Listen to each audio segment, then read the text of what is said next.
toujours sur la question effectivement du rapport à peut-être à des mondes sociaux autres, tels qu'ils ont pu être objectivés par l'anthropologie, sans forcément qu'on la revendique, hein, à vrai dire. L'action que je me posais finalement, c'est la façon dont on traduit les expériences décrites, comment on les traduit dans nos façons de faire ou d'être, hein, en quelque sorte, aujourd'hui. Et la question de Georges Bataille me paraît assez intéressante, parce que finalement, ce qui décrit, c'est une sorte de chemin comme ça, de fait, hein, de chemin qui, en quelque sorte, vient individualiser ou singulariser un état particulier, qui, me semble-t-il, lorsqu'il est décrit dans les textes anthropologiques, est plutôt un état collectif, en tout cas un état de rapport avec le collectif, d'entraînement d'un collectif. Je lis un peu Bataille, hein, pas entièrement. J'entends par expérience intérieure ce que d'habitude on nomme expérience mystique. Les états d'extase, de ravissement, au moins d'émotion méditée, mais je songe moins à l'expérience confessionnelle à laquelle on a dû se tenir jusqu'ici qu'une expérience nue, libre d'attache, même d'origine, à quelque confession que ce soit. C'est-à-dire que ce que pose Bataille, finalement, c'est une sorte de détachement extrême, hein, en quelque sorte, détachement extrême, par rapport à, je le recite pour le coup, hein, l'idée qu'on a été jusque-là attaché à quelque chose en termes d'expérience et qu'on la retravaille autrement, en quelque sorte. On se détache, en quelque sorte, de l'expérience originelle, pour dire comme ça, de façon pas forcément bonne d'ailleurs. En tout cas, on se redétache de ça. Et du coup, la façon dont nous, occidentaux, parfois, héritons du chamanisme, hein, ou de cette dualité des mondes, pour dire comme ça, ou l'idée effectivement que l'action de l'invisible est posée, qu'elle est là, en quelque sorte, parfois n'échappe pas à ça. C'est-à-dire qu'elle se singularise, elle s'individualise, comme les expériences individuelles et plus du tout collectives, en quelque sorte. Voilà. Oui, mais nous vivons de façon complètement individuelle et égoïste, bien sûr. Oui, mais c'est comme la religion. On ne peut pas partager une religion si on ne croit pas avec d'autres personnes, bien sûr. Nous sommes d'un égoïsme féroce et sans appel. Oui, c'est ce qui me choque, bien sûr. Et c'est ce que je veux montrer dans mon travail, c'est ce lien qui existe entre tout, le passé, le présent, les diverses cultures qui nous ont précédés, et les différentes manières de penser. Tout est valable, hein, quelque part. Oui, quelque part, oui, je pense. Oui, oui, oui.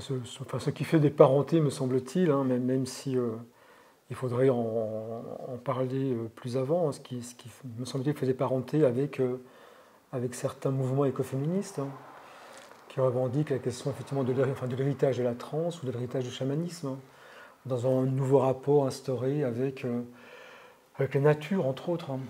Oui, bon, est-ce que les chamans étaient des femmes ou des hommes? Bon, après, tu vois, Oui, mais enfin, c'est pas forcément la question essentielle à ce moment-là. Oui, c'est l'idée qu'on remobilise effectivement d'autres savoirs, d'autres rapports effectivement au monde, oui, que ceux que la modernité nous a imposés en quelque sorte. Donc, qu'on dépasse ce rapport imposé par la modernité, nature-culture, voilà, pour le dire de toute oui, façon. C'est vrai. Un peu comme ça, voilà, en tordant un peu le bâton, quoi. Oui. Il faut réenrichir notre monde, bien sûr, notre quotidien, bien sûr, oui. Mais l'art est peut-être là pour ça, pour réenrichir notre quotidien, oui, c'est vrai. Bon, est-ce qu'on y arrive ou pas c'est à discuter.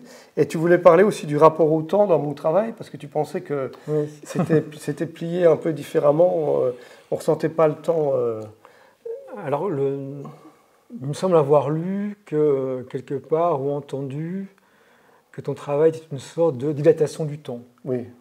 Alors moi, j'ai plutôt tendance à penser que c'est une cristallisation du temps, comme voilà, ça. C'est ça, c'est ce que je m'as dit. Que dans notre travail s'emboîte ou s'articule différentes conceptions ou différents rapports du temps. Alors parfois, il y a la question qui se pose, hein, dont on peut parler, qui est la question de l'intemporel. La question est posée.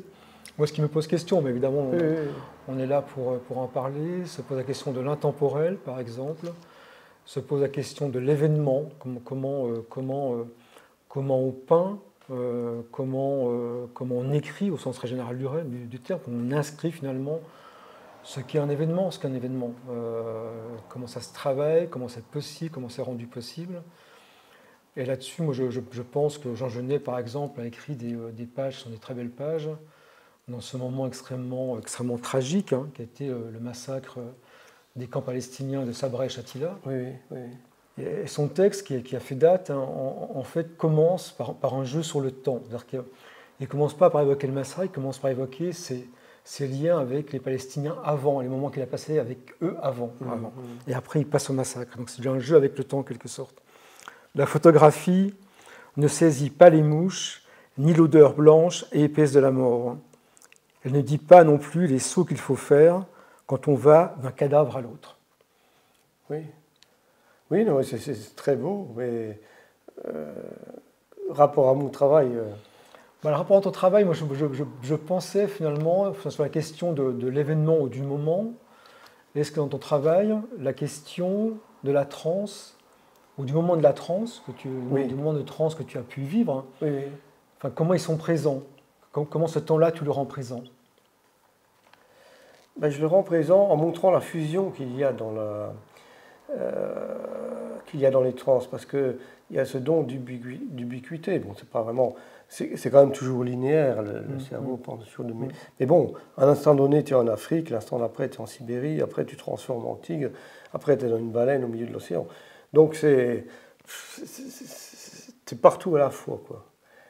Et tu es dans le monde entier, quoi. Ce qu'on appelle le voyage cosmique. Et de rencontrer toutes ces énergies, et ces lumières, et ces forces, et ces énergies, ça donne une puissance. On pourrait dire, on va pas aller parler du surhomme de Nietzsche, mais c'est quelque chose de plus. C'est quelque chose de plus. C'est plus que le rêve. C'est vraiment plus que le rêve, puisque tu es présent, tu es vraiment présent. Et bon, bah, bien sûr, les chamans peuvent diriger leur voyage. Moi, je ne peux pas. Je ne suis pas chaman. Mais ça m'a donné une puissance, une force et une compréhension de ces énergies, oui, qu'on peut appeler cosmiques. Et peut-être cette animalité, peut-être qu'on voulait en parler un peu avec Georges Bataille. Il y a quelque chose qui doit booster un peu, qui doit bousculer, qui m'a bousculé et qui peut-être, par la force des choses, bouscule ou bousculera le spectateur à un moment donné ou pas. Bon, c'est comme l'étoile de Pollock, peut-être ils ont mis 40 ans pour être appréciés, peut-être mon travail sera la même chose. Mais je vais travailler avec ces énergies-là, oui, c'est vrai. Oui. L'indicible, comme tu as dit, ben, c'est indicible, mais ça existe quand même. Voilà, c'est la présence, voilà. C'est la présence. Du coup, j'avais envie de rebondir sur quelque chose que tu dis, alors je crois que c'est dans un entretien ou dans une conférence que tu fais, me semble-t-il, je ne sais plus très bien, quand tu dis c'est un travail de longue haleine d'être artiste. C'est vrai. Oui. Parce que ce que tu viens de décrire finalement comme embarquement d'événements, ce que tu as décrit, celui dont tu viens de parler, c'est la transe. Finalement, embarquer ce moment-là ou ces moments-là, ça fait partie d'eux. Oui, c'est vrai. Mais c'est toute une expérience d'être humain, oui, voilà. À 20 ans, bah, je peignais de l'abstraction, et puis après, à un moment donné, je raconte souvent l'anecdote, à Montréal, j'ai peint une immense toile abstraite qui faisait peut-être 3 mètres par 3 mètres, et j'étais devant, je dis, waouh, magnifique, so what? Donc, je me suis arrêté pendant 15 jours de peindre, je me dis, je peux faire des variations là-dessus, mais ça ne me suffira pas en tant qu'être humain. Quelque part, par honnêteté, je suis allé au-delà. Il y a plein d'artistes qui s'arrêtent, ils font leurs fleurs, ils font leur abstraction, et puis bon, ils font ça toute leur vie. Mais moi, j'ai dit non, ça ne me suffit pas.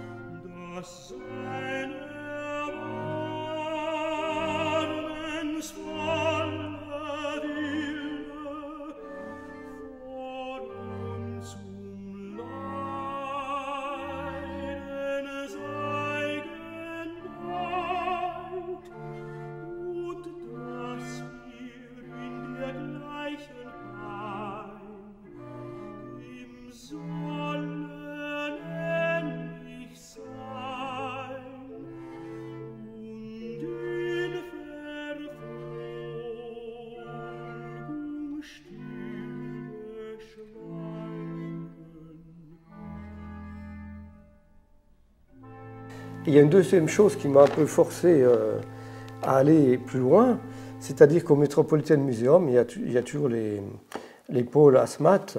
Et donc, ce sont des pôles où il y a l'arrière-grand-père, le grand-père, peut-être la mère, le père, et l'enfant qui sort de l'éjaculation du père, comme ça, dans une dentelle, comme ça. Magique, un peu. Et j'allais souvent au Metropolitan Museum, presque tous les dimanches, un dimanche sur deux. Et chaque fois que j'étais devant ces sculptures, je me dis, mais à New York, peut-être qu'il y a 50 000, 100 000 artistes, et aucun artiste n'est capable de faire une œuvre aussi forte. Moi, je parle de l'art en termes de force, si tu veux, d'énergie-force. Et je me dis, mais pourquoi? Mais pourquoi? Premièrement, parce qu'on vit seul, on n'a pas la force d'une communauté. Ça, c'est fait dans une communauté. C'est bien que les asthmates portent les crânes de leurs décédés avec eux sur leur ceinture, et les mettent dans leur cabane. Et ils vivent un peu avec leurs ancêtres. Et cette force-là leur donne une vitalité que l'on retrouve très peu dans l'art contemporain. On peut retrouver un peu chez Basquiat, parce qu'il avait cet attrait pour le, entre guillemets, primitivisme, bon, un peu l'art premier, peut-être parce qu'il était haïtien, noir. Bon, là, on retrouve cette énergie-là, et bien sûr, on la retrouve chez Pollock. Mais moi, je voulais travailler avec les énergies. Et quelles sont les énergies primaires? Bien sûr, c'est la sexualité. Sur ces deux questions, finalement, celle que tu as évoquée tout à l'heure, on va dire que le fait que produire quelque chose, la même chose à l'infini, en quelque sorte, malgré ton moi devant ton travail, malgré ça, ne te convenait pas en quelque sorte. C'est-à-dire que ton travail d'artiste, c'est en même temps c'est un travail au fil du temps, qui est un travail sur soi, de subjectivation, qui sans arrêt évolue, qui change, Et puis des rencontres aussi. Parce qu'une fois que j'ai rencontré cette dame qui faisait des transes chamaniques, je ne l'aurais pas rencontrée, je n'aurais peut-être pas fait ce travail-là. Et de voyage au Mexique, tu vois, oui, c'est vrai. Ça veut dire que pour toi, une œuvre, ou un travail, je ne sais pas comment tu appelles ça, à vrai dire, c'est toujours un peu un mot piégé, œuvre, voilà, mais on va quand même l'employer. Une œuvre que tu produis, le mot produit n'est pas très bon non plus. Une œuvre que tu produis, que tu crées, en même temps, quelque part, elle doit être un travail sur toi, t'être transformé pour être. Non, c'est pas moi. C'est pas toi. Hein. C'est pas moi. J'ai très peu d'importance. Moi, je suis la somme de tout ce que j'ai rencontré. C'est une somme. C'est pas. J'enlève pas. J'ajoute. J'ajoute des choses, si tu veux, parce que oui.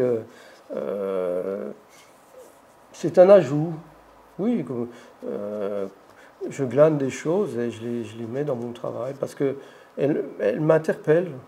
Je ne connais pas leur signification. Je sens un peu de quoi ça parle, mais bon, je n'ai pas la spiritualité des hindous, malheureusement. Mais bon, je sens qu'il y a un développement de la conscience qui est là, où il y a le point Bindu, le point comme un Big Bang cosmique. J'aime parler de ça. Voilà, oui. Mais quelque part, il faut s'effacer devant les choses qui nous arrivent. Oui. En même temps, elle te forme quand même. Hein. Bien sûr. Elle te conforme quand même. Oui, elle me forme, bien évidemment. Oui, c'est l'expérience. Oui. C'est pour ça que des fois, je dis il faut au minimum 40 ans pour faire un artiste. Il y a des exceptions comme Basquiat, mais je pense qu'il faut déjà apprendre les choses et puis après les désapprendre. Et puis voilà. Et puis à la fin, on fait ce qu'on a envie de faire, même si le prix à payer est exorbitant, parce que c'est vrai qu'en travaillant avec la sexualité ici en France, on a bien vu avec l'expo Les 4 piliers du ciel au musée des Beaux-Arts de Besançon, c'est pas que j'ai payé un prix fort, c'est que je n'ai eu absolument aucun retour sur ce que j'ai investi comme temps, comme énergie pour faire cette expo, et quelque part rien, c'est assez décevant. Voilà. Oui, il nous faut une sorte d'indifférence. Hein. Voilà, il y a une indifférence. Oui. Peut-être qu'on peut basculer là-dessus d'ailleurs, puisqu'on y est en quelque sorte sur l'exposition Musée du Temps. Donc, oui, plus loin, quand tu veux. Oui, plus tard, n'importe où tu veux. Oui.